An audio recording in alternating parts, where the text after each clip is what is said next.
We're honored and delighted, truly delighted, to welcome Jeff Skoll and his conversation with Elon and Kimbal Musk. Thanks very much.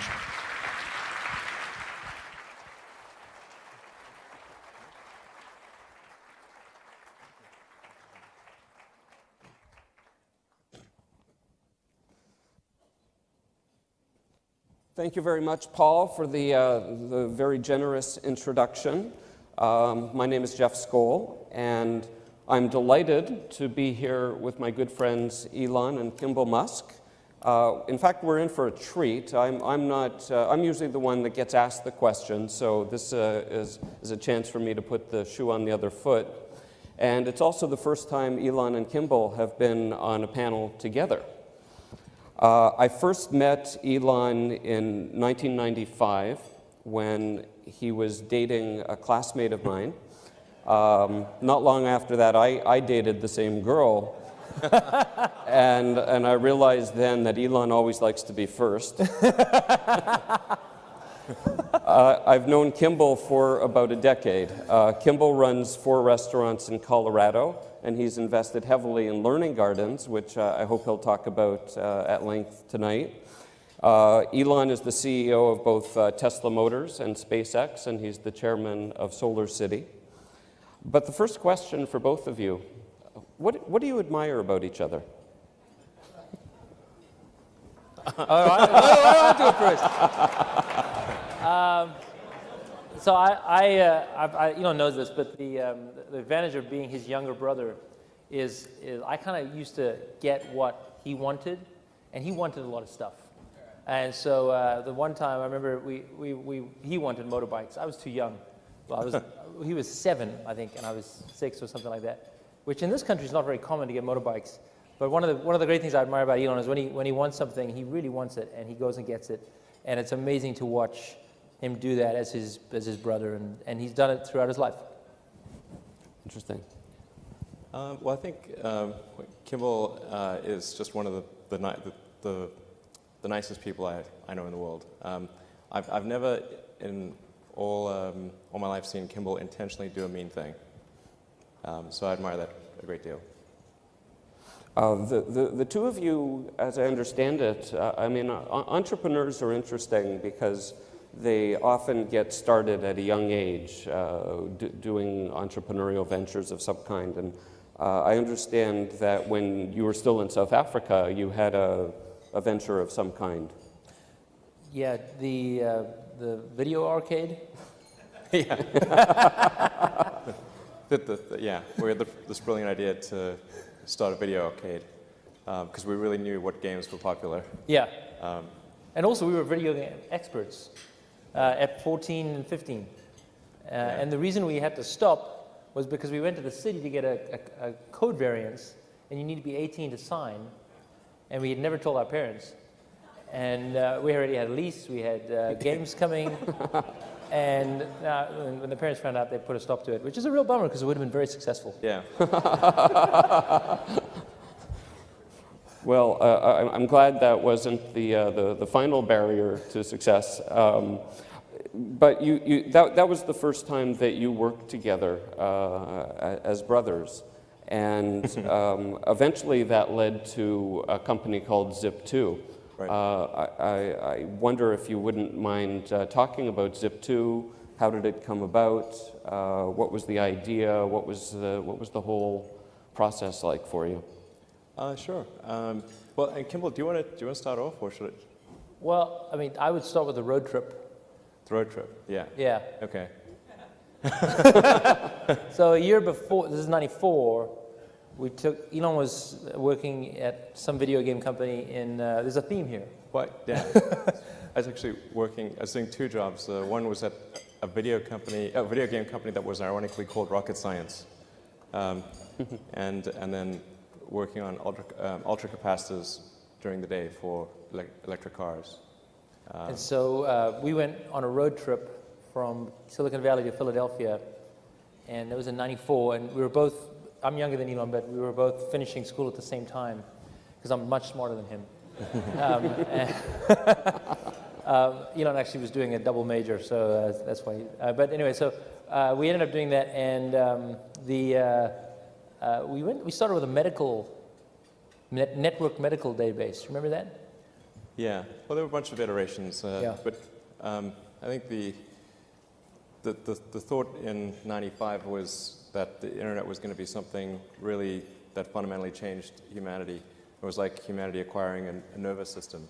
Previously, people would communicate information almost by osmosis relative to how the internet works.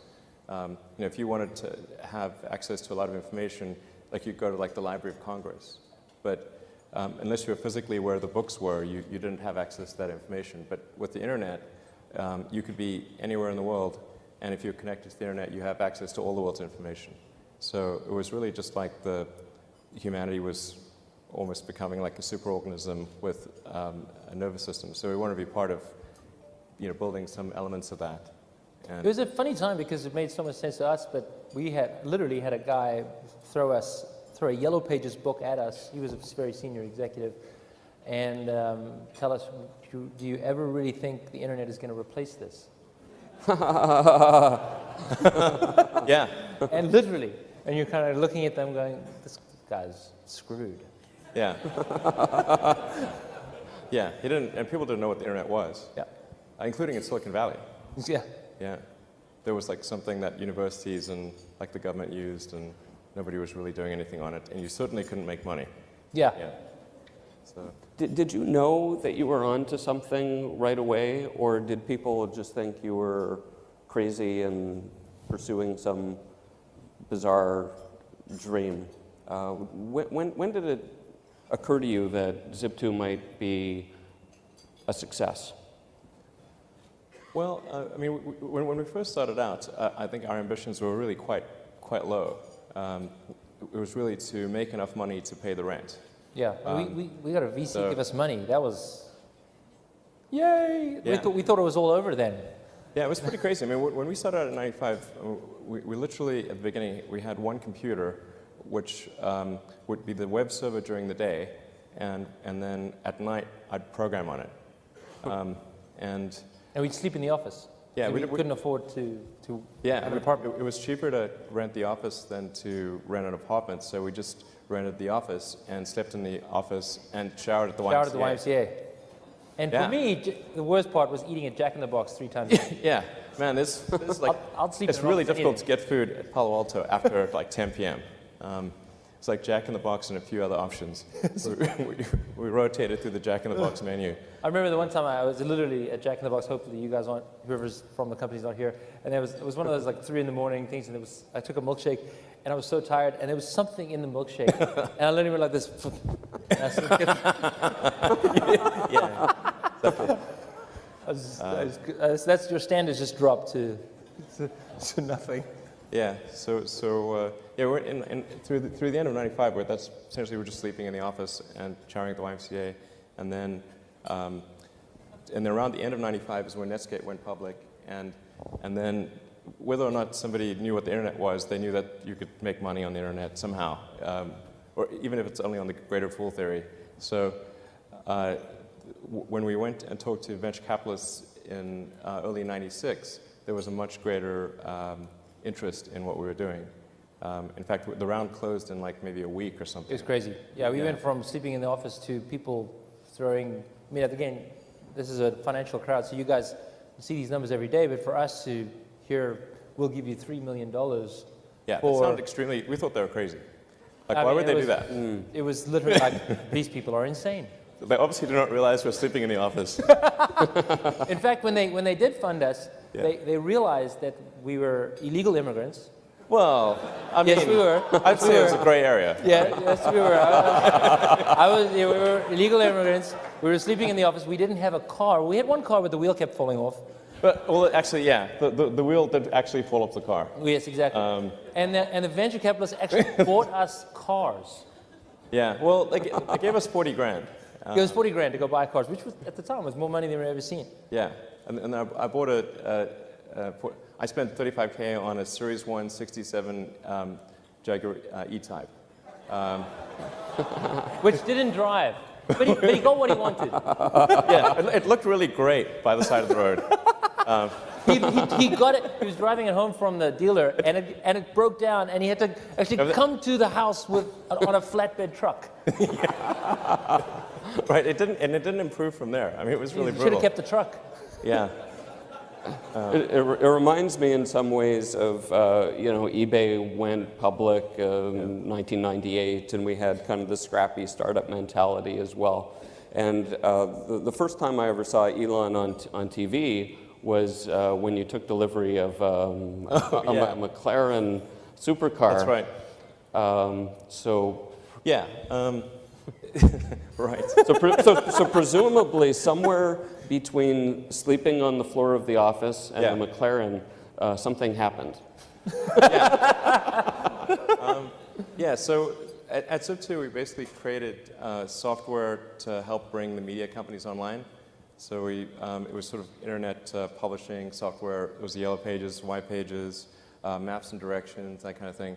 And we helped bring some of the major media companies online, or at least a portion of what their online presence was. And so we had as customers and investors, New York Times Company, Knight Ridder, Hearst, and most of the major media companies. And then In fact, the guy that threw the telephone book at us eventually became an investor. yeah, Right. And then the company sold to Compaq Right. for a little over 300 million. yeah. Circa 1999, late 90s. Yeah, that's right. It was, the deal was sort of struck late 98 and it concluded early 99. And so then what happens to you guys? I mean, at that point, you're 23, 24 years old, give or take, and you've gone from being barely able to pay the rent to having substantial resources. How did that influence your paths in what you did next? The way I like to think about it is I was like a dog in a cage getting beaten for 4 years, and then they let me out and here are all the T-bones you can eat. So it was a very weird experience, actually, because you don't think, I thought I was building that company for life, and then, boom, they give you lots and lots of money in easy-to-carry bags, and you can leave. It was totally surreal. And what did you do? So I went to New York. So I was done with Silicon Valley. I think technology is my brother's thing. He loves it, and I enjoy it too. But honestly, for me, food is what I've always been passionate since I was a kid. I was the cook in the family, and It's ironic, he's much thinner than I am. You know. it's true. I can eat anything. Although I'm finding out as you get older, it doesn't work out that way. Yeah. But no. So I went to New York, and I learned to cook. I went to the I was young, and I figured, what else do you do when you have enough financial resources to do whatever you want? And I always wanted to learn to cook, so I enrolled in a cooking school, one of the top schools in the country in New York City, and had this incredible experience of cooking with some of the best, most talented chefs in the world. And it was a unique circumstance for me personally, because I was there in New York during 9/11, and I graduated from cooking school just before 9/11, and I lived right by the World Trade Center, so I saw everything happen. It was a very big event in my life. But what the rare opportunity it gave me was the opportunity to cook for the firefighters. So I spent 6 weeks at ground zero cooking for the firefighters, and that's when I I always loved food, but my passion for community and connecting people to each other through food was just I literally couldn't even describe how incredible this experience was. And so I came out of that with a very strong intention to start a restaurant. And having been part of a company that just sold for $300 million and investing in PayPal, which at the time was worth billions of dollars, doing a restaurant was a weird decision, but for me it was the right decision. So for you, it unlocked a path to dreams that maybe you had beforehand, or just opportunistically you just said, this is what I want to do, and you still not only run the restaurant you began, but there's more to it. Yeah, well, you mean the nonprofit, or do you mean? No, I mean just in terms of there are more than one restaurant. Oh yeah, sure. So turns out I'm actually pretty good at cooking. I didn't really know I was good at cooking, but when I opened the restaurant I had two partners, Hugo and Jen, opened the restaurant. We were supposed to do 60 people a night, and it was just going to be this side project for me because I was still involved in Elon's companies, Tesla and SpaceX. And today we serve 10,000 people a week. And it's just continues to grow. Elon, for you,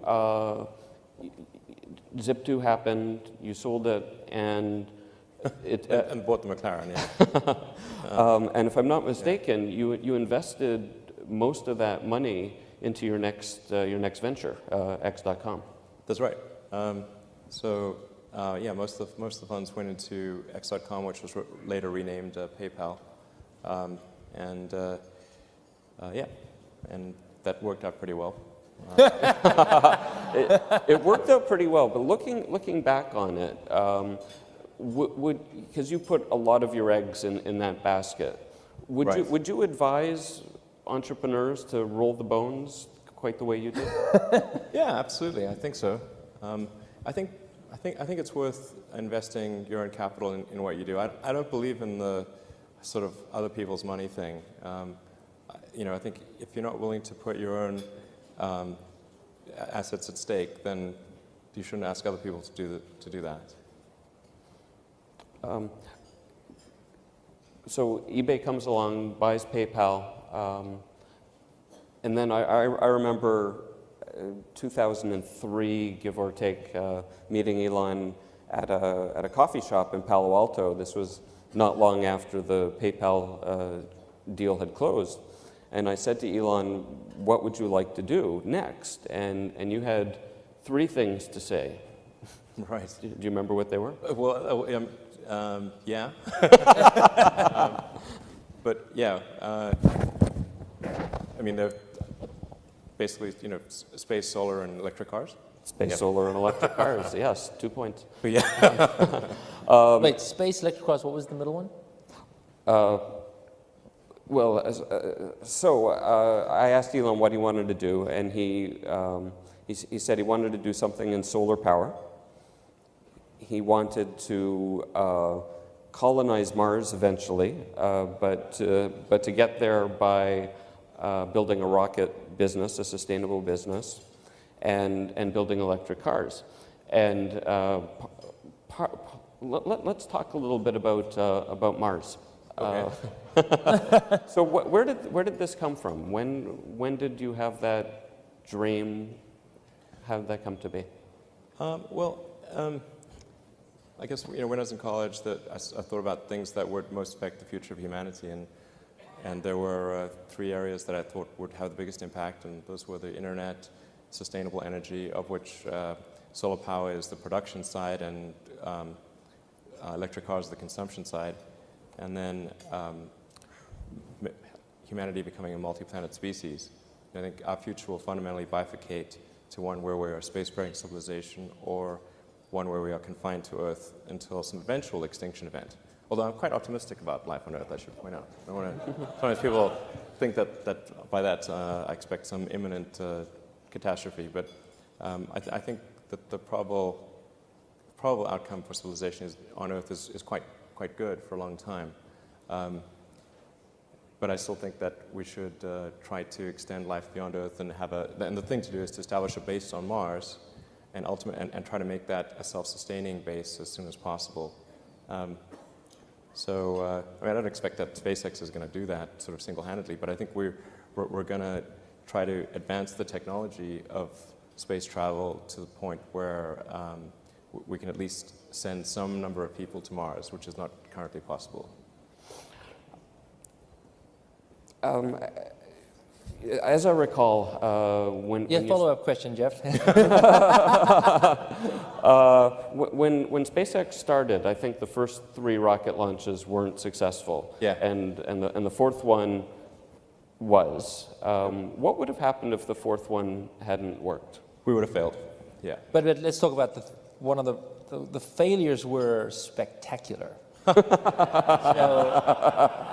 I would go out to the island, Kwajalein, with Elon, and seeing giant exploding rockets is quite an amazing sight.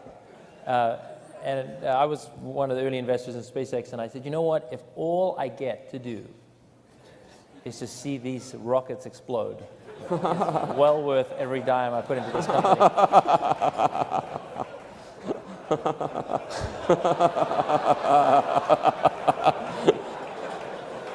There's something to be said about brotherly support. But it was an amazing thing to watch what Elon had built with those rockets on a shoestring in the middle of nowhere, and literally the middle of the Pacific, 2,000 miles from Hawaii. That experience, we'd fly in these what are they called? What are those Hueys? helicopters? Hueys. You're flying the Hueys. You feel like you're right out of Apocalypse Now, flying to Dr. Evil's island. Really amazing. I mean, and again, worth every penny. Still to this day, I'd say. So I think the failures were actually unbelievably exciting to be part of. Yeah. Yeah. Thank you, Elon. You're welcome. I mean, the point being that these ventures now seem to have wonderful momentum and things are going well. But I remember well there was a point in time when each of them had their tipping point and could have gone either way. I wonder if you could talk a little bit about the origins of Tesla. Sure. So with as mentioned, I was quite interested in electric cars from when I was doing my undergrad physics. And in fact, I originally came out to California to do a PhD at Stanford in applied physics and material science to work on ultracapacitors in electric cars. So it was a long-standing interest of mine, and the internet kind of put that on hold for a few years. But then after PayPal, I decided I wanted to get back into electric vehicles and make something happen in that arena, particularly since GM had come out with the EV1, and I thought, okay, well, there's not really a need for a startup company to develop electric cars because obviously GM is going to create the EV2 and the EV3. That's a logical sequence, and we get increasingly get better and better with each iteration, and so not really need for a new company in that arena. But actually what happened was that after California changed the regulations to no longer require electric cars, GM recalled all the EV1s, and then just to make sure that nobody could get them back, they crushed them in a lot somewhere. And in fact, while they were being crushed, the people who'd been the EV1 owners who did not want those cars recalled actually held a candle at vigil as though somebody was getting executed, basically. And it's like, that just seemed extremely crazy that GM would ignore this because it's quite rare for people to hold a candle at vigil about a product. And particularly a GM product. So, so if people are doing that, you should really pay attention. But they wanted to just sort of erase all that, and so I thought, okay, well, we've got to try to create an electric car company. But it wasn't as though in creating these companies that we thought that we would be successful. I thought that the most likely outcome was failure. But it was still worth doing, even though the odds of success were low. In fact, even for SpaceX, originally what I started doing was not creating a rocket company, but actually was going to do a small mission to Mars, which was just a philanthropic mission where we would send a small greenhouse with seeds and dehydrated gel, and it would, upon landing, hydrate the gel, and you'd have this cool picture of green plants on a red background. And the public tends to respond to precedents and superlatives. So this would be the first life on Mars, furthest that life's ever traveled, and you'd have this great money shot of green plants on a red background. So yeah, I thought that would get people's attention. So, but the expectation for that was no return. So I thought we wouldn't get any, we'd just spend the money on that and it wouldn't happen. And it was in the process of trying to do that mission that I concluded that I'd made a mistake with respect to my assumptions about why are there no people on Mars. Because I started off thinking that it was because there was a lack of will. And that if you could reignite the will, then it would happen. So my initial thing even with the space side was really to get the public excited and to get people to essentially vote NASA to have a bigger budget. That was my goal initially. But as I tried to do that mission, I was able to compress the costs of the satellite or the spacecraft and the greenhouse and everything and the communication costs, but I wasn't able to compress the rocket costs. And I actually tried, had some adventures along the way trying to get a good deal on rockets. I actually flew to Russia 3 times to try to buy some ICBMs. And I negotiated a deal too, actually. But after the 3rd trip to Russia, which was very, very strange because I was like there in 2001, 2002, and I thought, well, if we do this, well, it's going to generate a lot of interest, but if there's still a fundamental technology issue with rocket transport, then it's not going to solve the problem. So I decided that it was not a question of will, it was a question of way. And if people thought there was a way to do it without it fundamentally affecting their standard of living, then they would support such an endeavor, particularly in the United States, which the United States is a nation of explorers. I mean, it's a distillation of the human spirit of exploration. People came here from other places, and so I think that exploratory spirit is actually very strong. But people need to know that it's possible, this can be done without materially affecting their standard of living. So. I mean, what you've accomplished is amazing. Between linking up with the space station on launches and the Model S winning Car of the Year and being just a phenomenon. But a good, yes. I mean, it's amazing. It's amazing, and we'll come back and talk about Solar City in a second. But you mentioned gardens, and I think that's a natural segue. We're surrounded by some beautiful gardens here on stage, and Kimbal, I wonder if you might want to talk a little bit about these. Sure.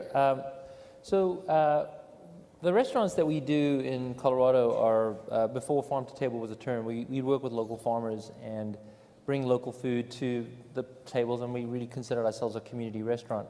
And one of the things we did as part of the community was to reach out to kids in the community in schools and get them connected to food through school gardens. And we'd bring them into the restaurant, and we do everything from give them chicken liver pate without telling them what it was, and they would thoroughly enjoy it. And then you tell them, then they spit it out of their mouth.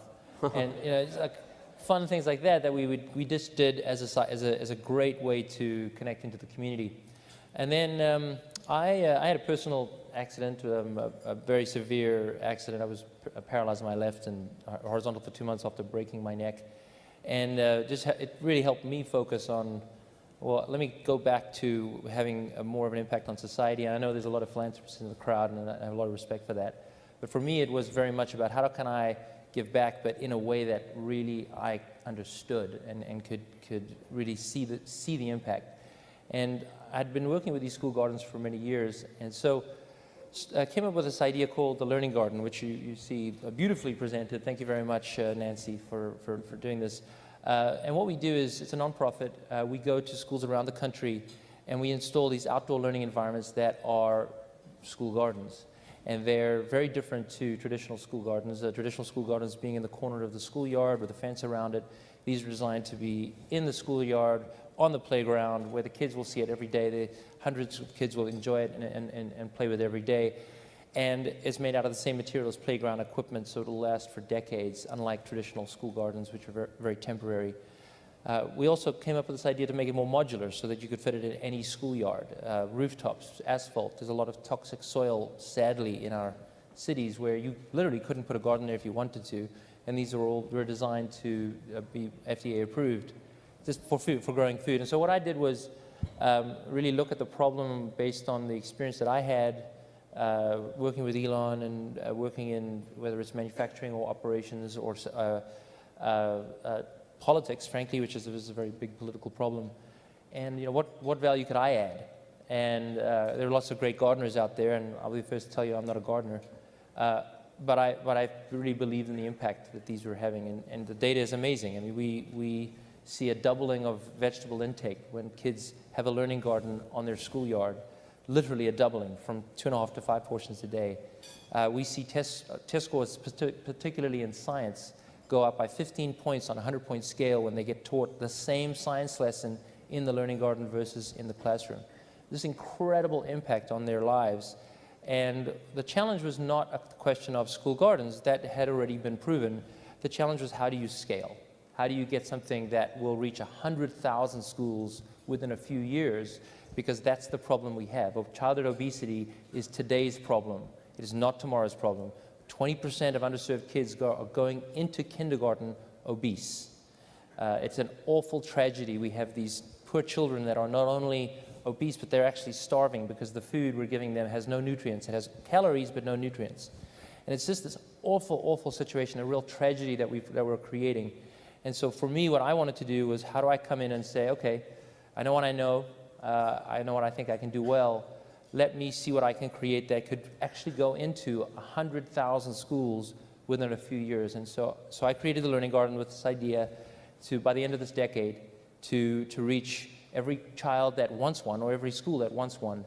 And we have the capacity. Now what we need is the political will to go do it. And so we'll have about 200 installed this year. And we started 2 years ago, and we did one 2 years ago. We did 50 last year. We'll do about 200 this year. Hopefully 1,000 next year, and then many thousands after that.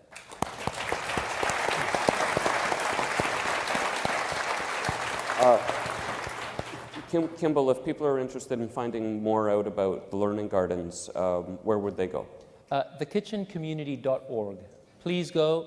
If you're a superintendent, and I know there's some superintendents in this room, because I had some heated conversations with you guys earlier, please go learn about it, because there's no better way to teach kids about science, which we all understand is a massive problem in this country. Getting our kids to love science is so important, and childhood obesity is so important. We need to fix this problem. We are creating expensive, unproductive people. Let's just stop that. Let's fix the problem. Let's fix it now. Absolutely. I think we'll talk a little bit about Solar City, yeah, and then maybe open up to questions from the audience. Solar City, I mean, your family is remarkable. Maybe you want to talk a little bit about how Solar City got going and your role as chairman and sure. all that. So, well, so Solar City was founded by two cousins of ours, Lyndon and Peter Rive, who are really great guys. And before Solar City, they did a company called Everdream, which did large-scale management of computers and other assets, electronic assets, which was sold to Dell, and that did pretty well. So, and the genesis of Solar City was actually, you know, we were Burning Man with our cousins, and they were thinking about what to do next, and I said, well, I think there's a real need for great entrepreneurs in the solar industry, and I said if they were willing to start a solar power company, then I would completely back them on that. So they took me up on the offer and created Solar City, which what Solar City is essentially is a giant distributed utility. Or I'd say right now it's a small distributed utility, but it will be hopefully a giant distributed utility. And it's obviously one that's based on the sun, that giant fusion reactor in the sky. So it's something that'll last for a very long time. I ultimately think that we will generate more energy from solar power than from any other source. In fact, it's worth noting that the planet is already almost entirely solar powered, in that we would be a frozen ice ball at 3 Kelvin if not for the sun, and the sun powers our whole system of precipitation and the ecosystem. So really we're just talking about a little bit of extra power that humanity uses to run civilization, essentially. But it's really quite a small amount relative to the amount that actually hits the Earth.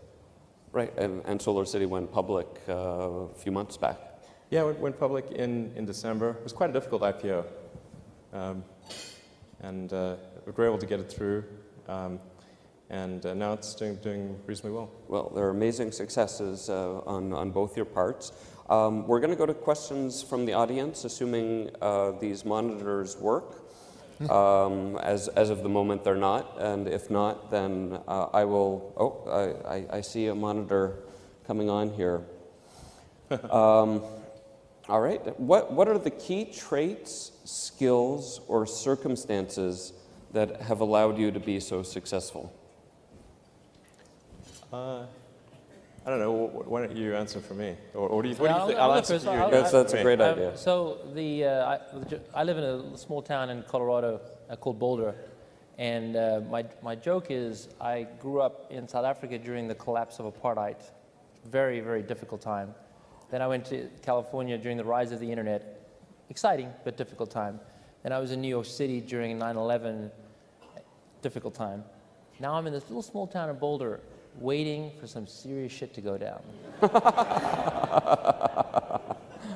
So I think those had very big impacts on me, and I think the impact personally is constant paranoia, I guess. Maybe it's better. I hate to say that, not in a negative way, but it's you're just kind of, you're waiting for something really intense to happen all the time. So I think that just keeps you on your toes and keeps you moving forward.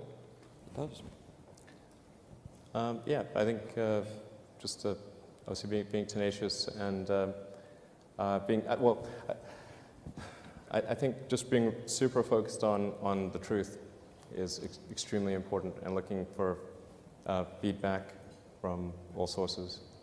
I think those are really key. Yeah.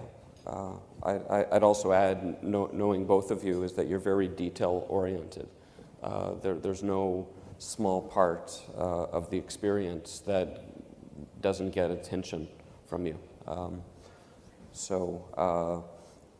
Another question that I had, Elon, you've been compared to Henry Ford, Richard Branson, Steve Jobs. Who do you compare yourself to? I don't really compare myself to anyone. I mean, it's not. There's certain people that I admire from history that I think are great. Certainly many of the scientists and engineers and literary figures and so forth. I'm a big fan of Ben Franklin. Who's a scientist and sort of thinker, and he was the kind of guy who did what needed to be done. So guys like that, I wouldn't say I compare myself in any way, but I certainly admire them. Are there people you look up to? I think the two that I look up to in my way, I look the same thing as Elon, is kind of look back. I love Winston Churchill. Yeah, he's cool. He's that guy, I think, was one of the greatest gifts to mankind. And I think Steve Jobs. Right. Yeah. And I think the thing that makes me like these people is that they put their passion into their work, and it's not about the job. It's not about coming to work. It's about making a difference in your society. And I think that's what I have always admired of my brother and with anyone else. One thing I've observed from my own entrepreneurial history is that people that start out building a company to make a lot of money almost invariably fail. It's people that start out with a dream or something that they're passionate about and they care about, and the money just kind of comes as I think if you think about it, you can get money both ways. But if we have a mutual friend of ours, Bill Lee, who has this phrase that starting a business from scratch is like chewing glass and looking into the abyss. It is really, really hard. And if you don't like your glass sandwich, you're going to have a miserable, miserable life. And so it's a very important lesson. Do what you're passionate about, because no matter what you do, if it's making a difference, it's super hard to do it. And so you better be passionate about it. Let's see if we have any other questions from the audience. Yeah. Next question, please. For Kimbal, what role and impact do you see impact investing and social ventures having in solving the world's major problems? So I actually get this question asked to me a lot. I was literally had this conversation with a major social investor a week ago. I really struggle with it, to be honest. I think the idea of, obviously investing as a philanthropist, I love. I think that's really great. But if you're looking for a financial return, it is super hard to not have that as your key driver. I get the idea of double bottom line or triple bottom line, and I live that life all day long, but it's a personal decision of mine. And I really do struggle with the right answer, because the more money you make, the more difference you can make in philanthropy, and you can separate the two, and you can be quite impactful as a philanthropist. If you're a financier on Wall Street, you can choose to, I mean, I'm sure once you reach a certain point, everything you do will be for philanthropy after that. And that makes a big difference in the world. If you chose to invest in social ventures and get a smaller return, I think you struggle. Success is very important. And so I really believe in isolating the problem, focus on success, getting it done. And in the case of investing, that means focusing on investing and getting the highest possible return within reason, human rights and all that stuff. But social investing, I think, is a very difficult space to make work. And actually, maybe, Jeff, you should answer that question, because you do that all the time. Yeah, except I'm sitting in this chair. Well, I agree with you. I think social investing has all the rigor and challenges of for-profit investing, but added into that is the qualitative, sometimes unmeasurable aspects of dealing with some sort of social change or social good. So one of the things on the nonprofit side, I was specifically referring to for-profit social ventures, but on the nonprofit side, I get really frustrated because there is no measuring stick. It's, how are you doing? You get to measure yourself. That's retarded. You need to have some measuring, some common grounded measuring stick. And in the for-profit world, you've got profit. And in the nonprofit world, it's very weird. It's my first nonprofit, so I'm learning as I go.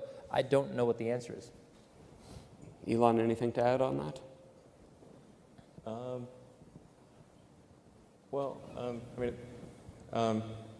I think generally anything that if it's possible to solve a problem with a profitable venture, then that's the best thing to do. So it's only when there's some failure in the market, and there are some, but there actually aren't that many, but in the grand scheme of things, there are some failures in the market that have to be addressed with a nonprofit.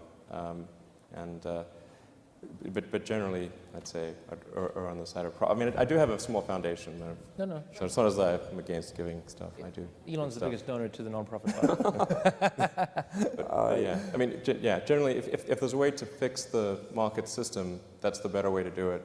But sometimes there isn't, or there are complications in doing it. How is the Elon of 2013 different from the Elon of the Zip2 days? What have you learned? Well, I've learned, I think, quite a lot. There's a lot of scar tissue between then and now. I think I've mentioned this at when I gave my talk at South by Southwest, but I think I've made several hiring decisions in the past where I valued intellect over heart, and I think that was a mistake. And so I've tried to adjust accordingly. It actually matters whether somebody's a good person beyond just goodness itself. Right. Yeah. Kimbal, same question. The Kimbal of 2013. How are you different from the Zip2 days? Yeah, as Elon said, that is a long time ago. I would say I'm much more comfortable with myself. I'm much more able to say no. So if there's an opportunity in front of me that is very financially attractive or whatever, and it's not what I want to do, I know to say no. And in the past, I would always say yes, and I would get involved in things that weren't what I was passionate about. So I think that's probably the most valuable thing I've learned. I think I still have a lot to learn. So that's. I think we have time for one last question we got anything? Please wrap up. In that case, my last question is: Are you guys going to go to Mars together? We might. I think we. I mean, when we're 95, what the hell else are we gonna do? Yeah, exactly. I think that'll be fun. I don't think I would want to go before that, but. Well, Elon has a famous line about going to Mars. Right. Would you mind repeating it? Okay. I mean, so yeah. I mean, I think I would like to die on Mars, but just not on impact. All right. I think on that note, I'd like to thank Elon and Kimbal for a wonderful panel. And Thank you. Thank you to the Milken folks. Pretty extraordinary. Let's have it one more time for Ilana and Kimbal and Jeff. Thank you.